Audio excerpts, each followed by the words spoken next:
Salut à toi, moi c'est encore Kimar. Cette fois-ci, je vais essayer de travailler les notions de pouvoir et de résistance, de puissance et de résistance. Voyez-vous, sur les zones à défendre, avec mes amis, on se posait souvent des questions sur quel était le but de notre présence ici, à quoi ça servait de vivre sur un lieu de lutte et tout ça.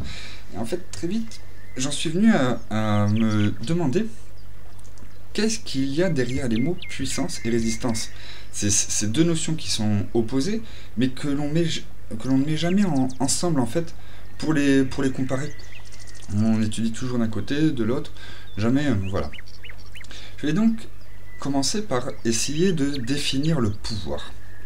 Et en essayant de faire ça, me vient immédiatement à l'esprit un passage de Game of Thrones où Tyrion dit que le propre des gens de pouvoir, c'est d'exiger que les gens en face d'eux plient le genou, s'agenouillent.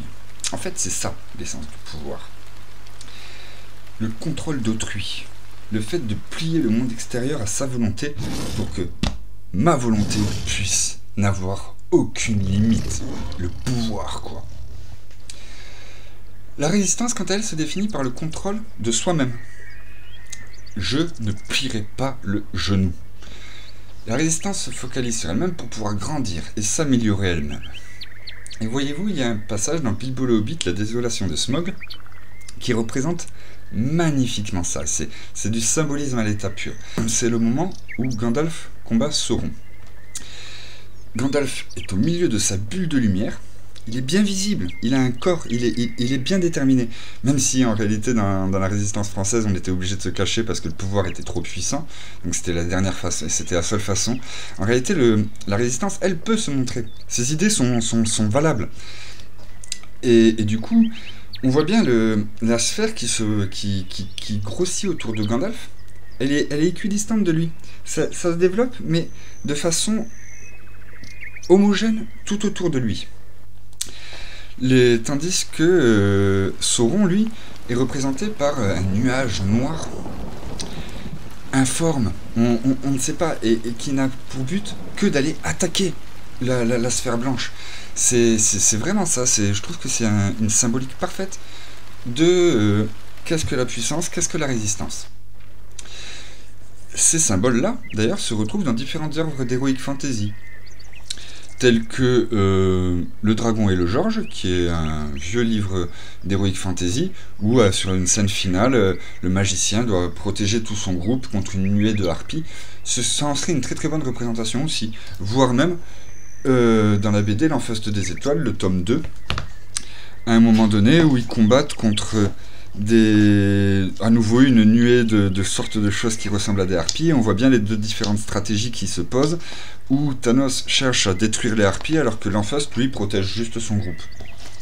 Bon, le but du pouvoir, c'est de contrôler les autres. Le but de la résistance serait de se contrôler soi-même. Je crois que l'on peut aller un peu plus loin quand même. En fait, plus j'y pense, plus je me dis que le but de la résistance est juste d'exister. Je m'explique. Le pouvoir, s'il est seul, perd toute sa raison d'être. Il n'a plus rien à contrôler d'extérieur à lui. Il va donc certainement se séparer une partie de lui-même pour pouvoir contrôler autre chose que lui-même. C'est le propre des puissants en fait. Ils ne veulent pas se contrôler eux-mêmes. Il faut que ce soit les autres qui se plient à leur volonté. La résistance, si elle est seule, devrait s'autosuffire. Mais non, il apparaîtra toujours des situations au cours de la vie où quelqu'un arrivera et dira « Il faut faire quelque chose » à cette situation donnée-là. Alors je dis pas, moi aussi je l'ai dit cette phrase, hein. Il y a des fois où oui c'est raisonnable, mais en réalité c'est faire preuve de pouvoir que de dire cette phrase-là. C'est pas être résistant. Donc le résistant lui se construit sur lui-même.